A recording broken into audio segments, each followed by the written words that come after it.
we are able to retrieve one lifeless body.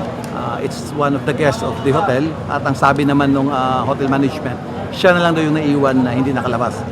So luckily, we're able to locate him and we're able to retrieve. Unfortunately, he's already lifeless. So what's the nationality of the victim? Accordingly, Malaysian national pero dinidetermine pa natin ang kanyang nationality. Dadalhin siya sa hospital para makita yung kilanlan pa niya. He is the guest of the hotel, hindi siya doon sa ongoing construction. Unfortunately, yung collapse ng building papunta sa room niya. Kaya natabunan siya, nadaganan siya.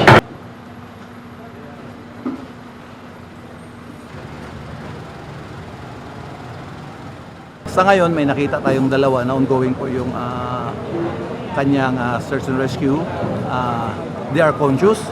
Hopefully may labas po natin sila ng maaga na hindi pa madilip. Nag-administer na ng first aid sa kanila.